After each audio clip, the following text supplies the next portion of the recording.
సామలకోట మున్సిపాలిటీలో భారత రాజ్యాంగ నిర్మాత డాక్టర్ బిఆర్ అంబేద్కర్ జయంతి కార్యక్రమాన్ని ఘనంగా నిర్వహించారు. కార్యాలయం ఆవరణలో గల డాక్టర్ బిఆర్ అంబేద్కర్ విగ్రహానికి మున్సిపల్ చైర్మన్ గంగిరెడ్డి అరుణ కృష్ణమూర్తి దంపతులు మున్సిపల్ కమిషనర్ పుష్పాంజలి ఘటించి నివాళులర్పించారు.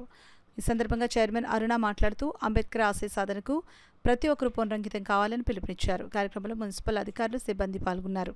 అంబేద్కర్ జయంతి 134వ సంవత్సరం సందర్భంగా మన మున్సిపాలిటీ తరఫున కమిషనర్ గారు అలాగే స్టాఫ్ అందరూ కూడా కలిపి ఆయనకి ఘనంగా నివాళులు అర్పించాం. ఇలాంటి మహనీయుడు 10 సంవత్సరం కూడా మనం గుర్తు చేసి అలాగే మన పిల్లలకి అందరూ కూడా ఈ అంబేద్కర్ కోసం అలాగే మహాత్మా గాంధీ కోసం పూలే గారి కోసం అందరూ మన భారతదేశానికి ఎంత కష్టపడి ఎంతమంది మన భారతదేశంలో పుట్టి ఈరోజు మనం భూమి మీద ఉన్నాము అంటే అంతా అలా దైవల్లే కాబట్టి మన పిల్లలకి అందరూ కూడా నేర్పించాలని నేను కోరుకుంటే సరే.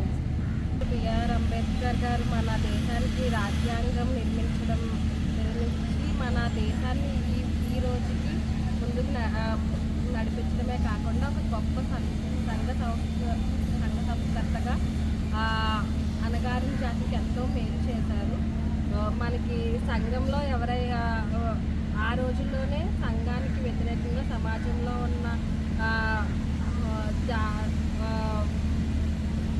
సమాజంలో ఉన్న రుగ్మతలకు వ్యతిరేకంగా పోరాడి ఈరోజు అందరినీ సమానత్వాన్ని కోసం ఎంతో పోరాడి మనకి ఈరోజు రైట్ టు ఈక్వాలిటీ అని ఒక మంచి అంశాన్ని మన ఫండమెంటల్ రైట్స్లో తీసుకొచ్చి అందరికీ ఈక్వల్ ఆపర్చునిటీస్ కోసం ట్రై చేశారు.